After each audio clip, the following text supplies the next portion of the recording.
to think, if I don't have security in my job, what can I do to have some type of security? So when I was laid off about 3 years ago, I was already doing my business part time. And so I was thankful for that because when I was laid off, and granted, it wasn't bringing in as much money as my main job. However, between unemployment and the networking that I had already done, I was able to say I have something to fall back on. So now is when people start to think about, not only do we think about our purpose during this time, but we begin to think about how can I make sure this does not happen to me again, and I'm not in this position of frantically trying to piece things together. And there are all different ways to do that. So when I say talk about rebuilding your life during and after, during, is everything I just told you right now. You begin to think about, okay, I'm here now, it has already happened, so what can I start working on right now? And the after part comes where you begin to think, okay, how can I not be in that position anymore? What can I do so I'm not back in this position? So I'm going to take you through some steps on how to do that. And again, thank you, Janae, for doing this. So the first thing I'm going to tell you to do is I really want you to take a step back and breathe. When this all popped off, right? Anytime there's a major life change, for me, it was, even before my layoff, it was a divorce. Anytime there is a major life change, you have that kind of fight or flight thing going on, right? So sometimes you might just be tempted to jump right in there and say, how can I tackle this? How can I handle this? And there are times where that is definitely me. But you have to remember that your world has just been shaken. With the divorce, I kind of saw it coming, but it doesn't mean that I was fully prepared to redo my life. With the layoff, even though I saw what was happening with the district, it doesn't mean that I was sitting here like, okay, I got it. I was still pretty much shocked at what happened. So your system has taken a shock. I remember when I was laid off, walking home like, okay, am I in shock? Like I'm eerily calm. Yes, I had my faith very high. I had my trust in God, but I also was sensing a level of shock. So the first thing I'm going to tell you is, instead of jumping in there and just say, all right, bet, this is what we're going to do. Even with this right now, when when everyone started canceling, I lost, spring and summer are my most lucrative months. Like, I travel a lot, and not only does it get bills paid, but it sets me up for the next thing. When I started, when every event was canceled, for a second, it shook me for a second. Like, okay, what am I going to do now? But I would encourage you to take a break for a moment. Step back and breathe, because you're going to be in shock if you're having to start everything all over right now. Take a step back and breathe. And the reason why that's important is because right now your emotions are very high.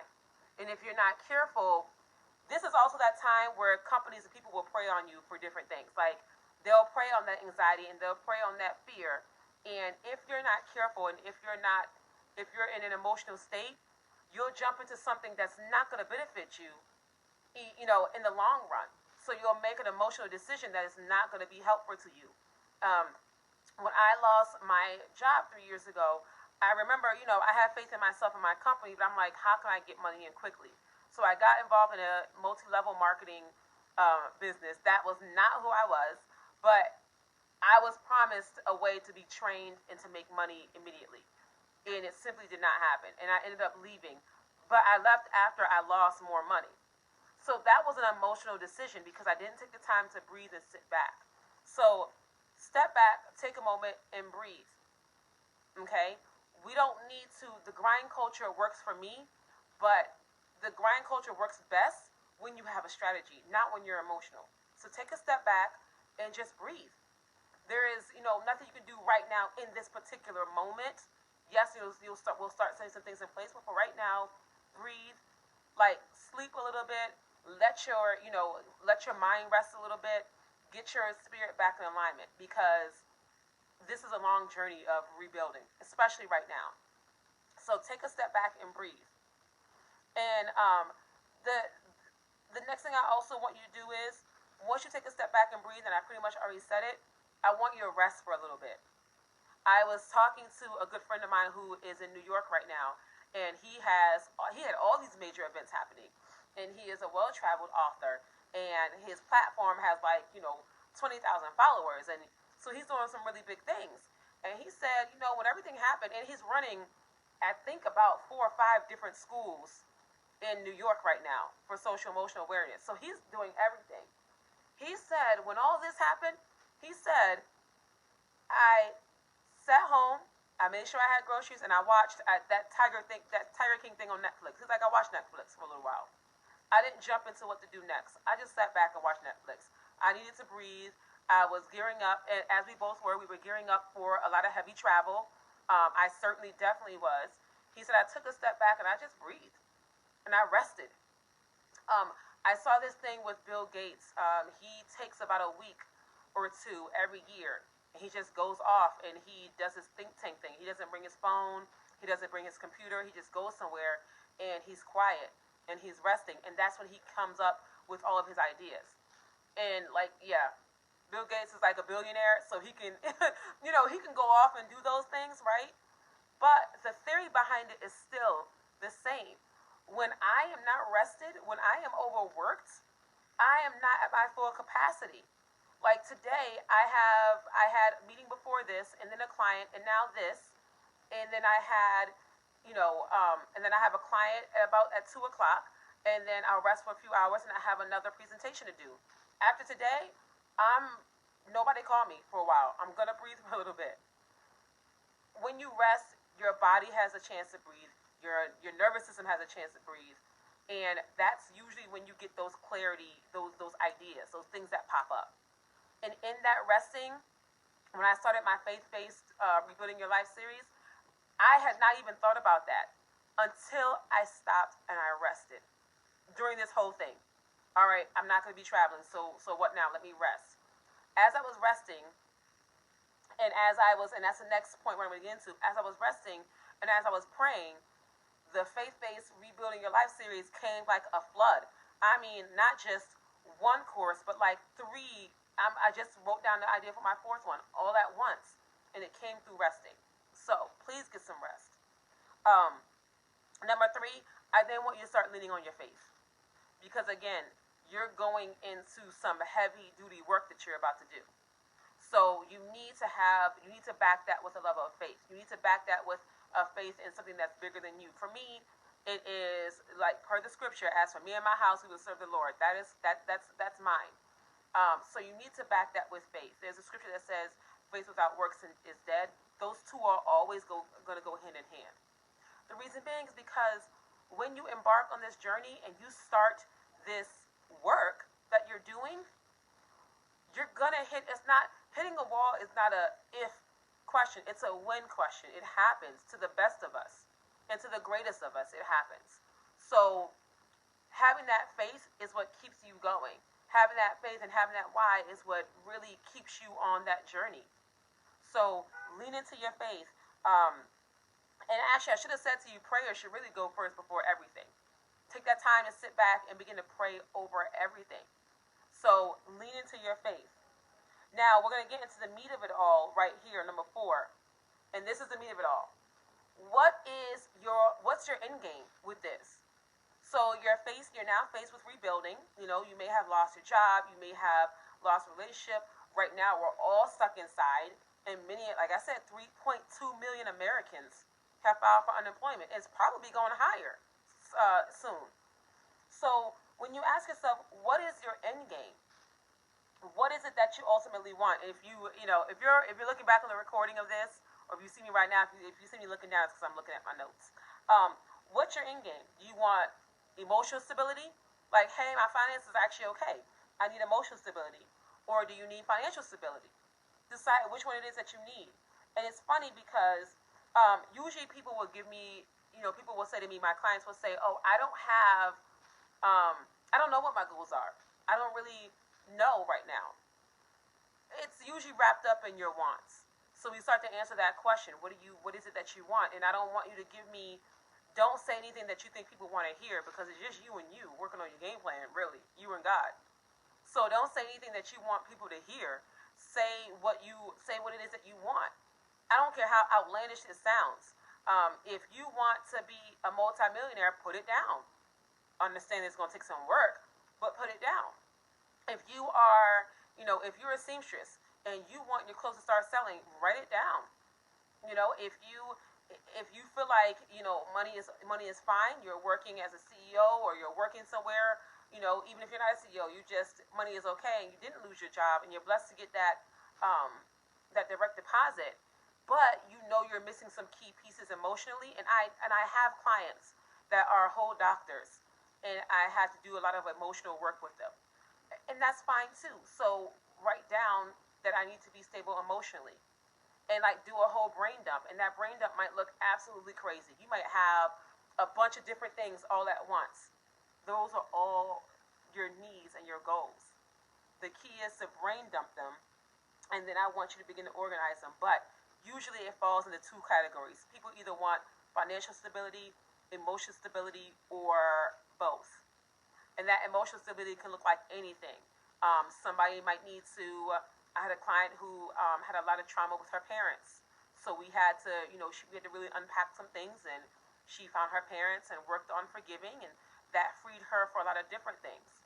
I have a client right now who's okay emotionally, but she knows she's meant to be an entrepreneur. She knows she's meant to run a few businesses. She needed help getting it all together, so we're doing that.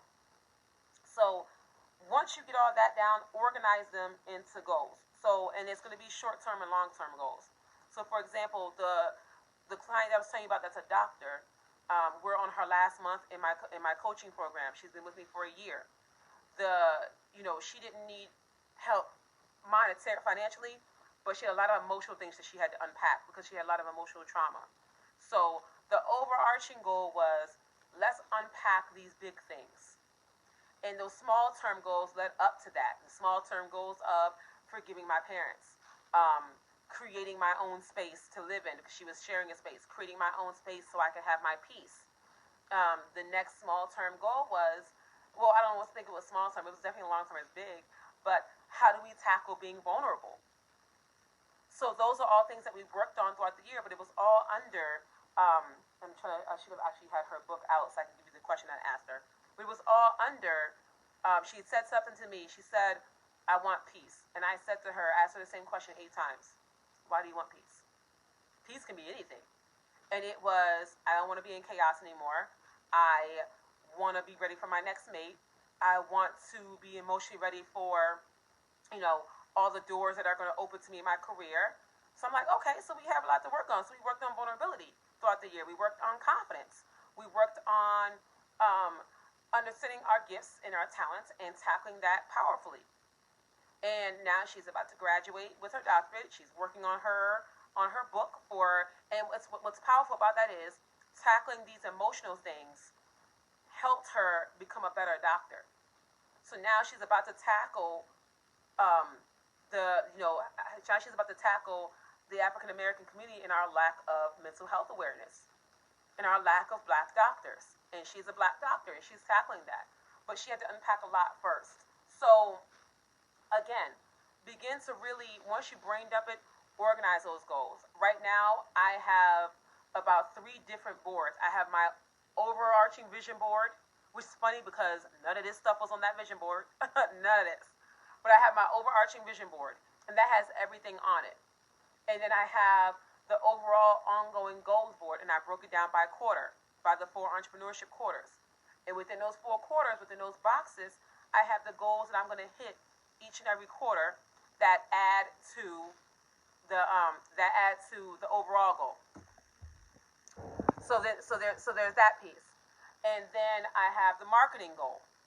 So what is that going to look like for you? So with that piece, so once you begin to organize that, then you begin to work on that. Anything, if it's financial related, then you start to think about, okay, do I want, I'm sorry, y'all. You all know that I am also, live within something, and someone puts up a crazy comment, and I just have to stop and block because that's just ridiculous. So you also want to put up. You also want to work on, like, when I say short-term and long-term, think about this for a second. If it's money related, okay, your short-term goal is going to obviously be obviously be, for me as an entrepreneur, how do I make sure I can make rent April 1st? So I need to make sure that, anything that I'm offering is gonna add with that. And so that's gonna be like your sales and things like that. So what are you gonna bring in for? What is your immediate money goals, and how do you immediately begin to reach them? Those goals are gonna be quick. They're gonna be, very rarely are they permanent. It's something pretty quick. You could turn them into something permanent, but then you have to understand that it takes a little bit while longer to build that. And then, but my long-term money goals are always going to be coming from my brand. This is my brand. This is what I do, and this is my long-term money goals, right? So that those are my investments. Those are my assets. Those are, how my brand continues to operate. That's a lot of my passive income with my books and whatnot, and those are, short-term and long-term. So you really have to decide what it is that you want and break it down into short-term and long-term. You are at the point where you're overwhelmed. It's probably because you're trying to take on too much all at once. And it's amazing, right? Because when you begin to think about your end game, you come up with this whole, sometimes you have this epiphany of all these amazing things that you want to do and that you want to build. And that's great, but it's not meant for you to tackle them all at once. So my experience with that is, as an entrepreneur, especially this is my third year in full time, I can remember all at once. I had a podcast, I was prepping for YouTube, I was pushing my books, I was traveling as a speaker, I was doing so much all at once. That's just crazy. Not only was I overwhelmed, but my brand was overwhelming, and my followers and my customers were overwhelmed. And then what ended up happening was I ended up overworking myself, and I ended up sick for about a good 5 days and couldn't do any of it anyway.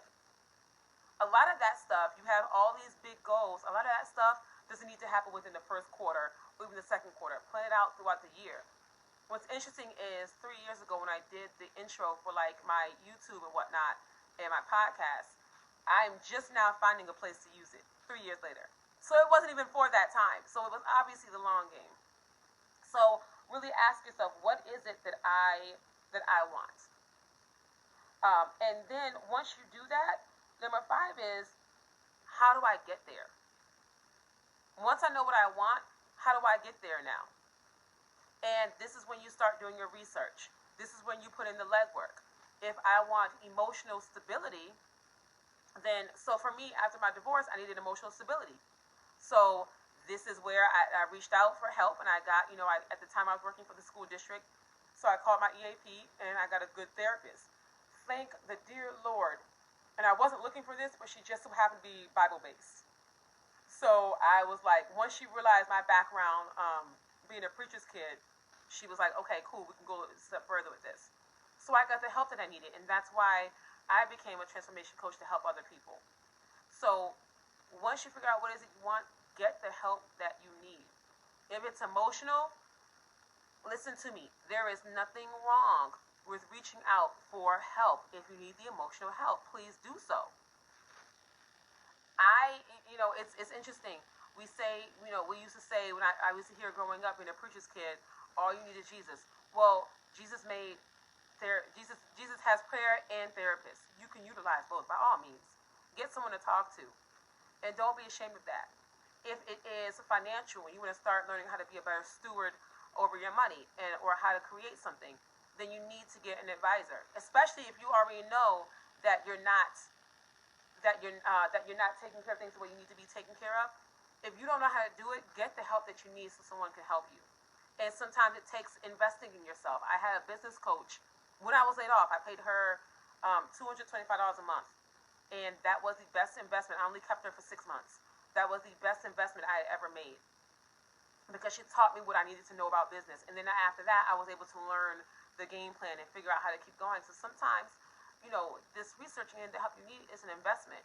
But you are either going to invest in yourself and do it the right way, or keep stumbling and all of a sudden you're not able to get things done and you're overwhelmed and you quit.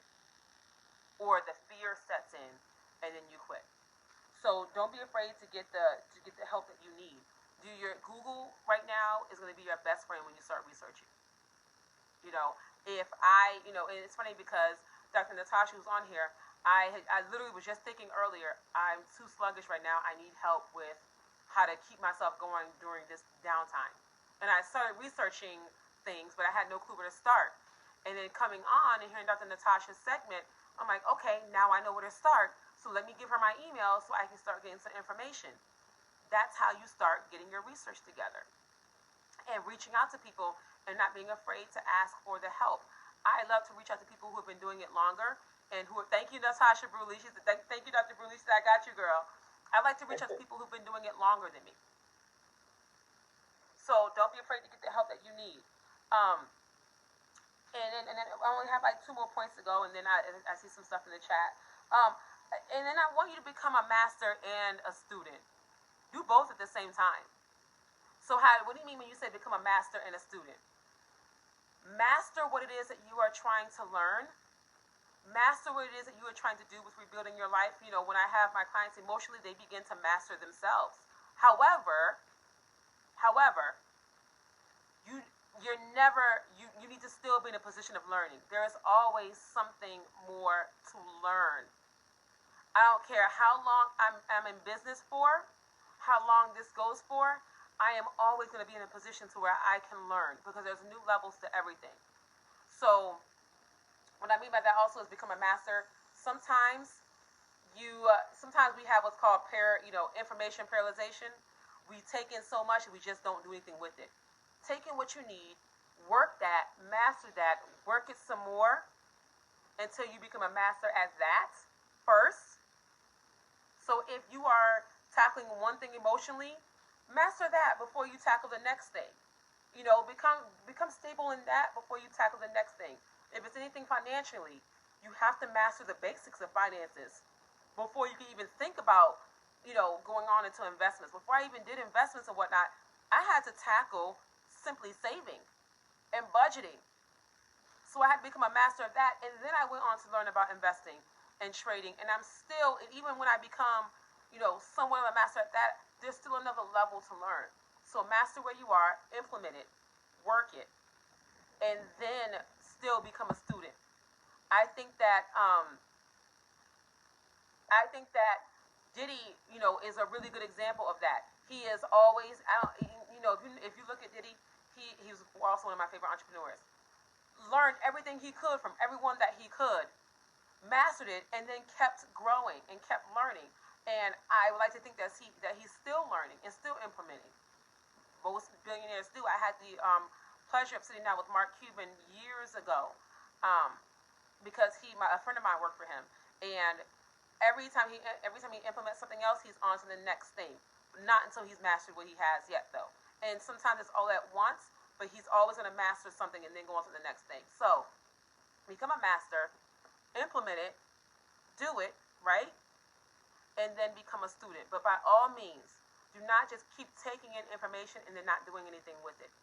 I see so many people who have not gone further in their careers or in their healing or anything because they're reading all these books. I had a client who had all these Iyanla Vanzant books, and she's reading all these things and still struggling. It's because you're not putting in the work that those things require, hon. You're taking in information and then not doing anything. Same thing with financially with businesses. You are taking in so much information and then still not doing anything with it. You have to go to the next step so you can learn more. And the last point, which is very, very, very important, and I left it's like last but not least, right? Never ever give up on this rebuilding process. Rebuilding is hard. Rebuilding, whatever you're doing, it's difficult. Healing work is not easy. I don't know why people go into it thinking it is quick and easy. I mean, and I did. When I first went to therapy, I said to my therapist, I actually said to myself, I said, you got 6 months to get over this, Shamar. You got 6 months. It took me like years. And when I went to my therapist, I said, okay, I got 6 months to do this. I'm going to sit on your little couch. I'm not going to cry. We are going to be solution-based. We're going to think of things real quick, and we're going to move this process along. And I bless God that I had someone that was really patient with me, because I know she looked at me like, this girl has lost her mind. And I did. But I just didn't, I didn't want to, I wasn't looking forward to facing those deeper parts and the work that comes with this. But you have to. That's the best way to build, and you want to make sure it's solid. So don't ever give up. Anything can be figured out. don't fold on yourself. Don't fold on the process. You can figure out any and everything if you stick with it. If you create your strategy, if you are praying on it, if you stick with it, you can figure out anything. And that is on, and that's actually a promise. And I don't make any promises, but anything can really be figured out. Um, a good example of that is, like I told you all in the beginning, every event was canceled. I traveled the most during spring and summer. So after the shock wore off, I'm like, okay, what am I going to do? Well, Shamar, you go back to the basics. You begin to get more into these groups. You begin to get more virtual. People need help regardless, and everyone's stuck in the house, so here we go. So any and everything can be figured out. So don't give up on the process. And I'm going to leave you with this. You are either going to fight for the life that you want right now. You're either going to fight for the life that you want right now, or you're going to fight against the life that you don't want later. So what that means is, it's not easy right now, but you fight for that life that you want right now, so later you can enjoy it, or you don't. And next thing you know, you're living a life that you can't stand, and you're trying to fight against it. You have to choose which one you wanna do. And that is the very basics. If you want to go deeper, you can certainly find me. I should have done a fancy slide. I didn't even think about it. I have the flyers also on my Facebook and my Instagram. But if you find me on Facebook, that's pretty much where I put everything. It's Shamar Logan on Facebook. I have a Facebook page called Faith Based Rebuilding, and you can find me there as well. Each person, these are basics. You have to. Another reason why you need to invest in someone to help you is because Google can be your best friend, but Google is going to give you the basics. Google is not going to give you really anything that's unique to your situation. Even if you put, so for instance, when I said to you all before I got here that Dr. Bruley gave me some really good info. Even if I had put in Google, what can I do to stop feeling sluggish, I would have gotten some tips. But she said something I didn't even think about. You're living in an urban area. You're taking in all kinds of pollution and smog and whatnot. You need to be taking supplements. That's something that was specific to me. You know what I mean? So that's why it's important that you get the help that you need and invest in someone to help you, because your situation may not be like everyone else on Google. That's a great place to start. But if you want to go deeper, get the information that you need. Okay? So Janae, back into your hands. I am all set, my dear. Yay! You did fantastic. Thank you. Like everybody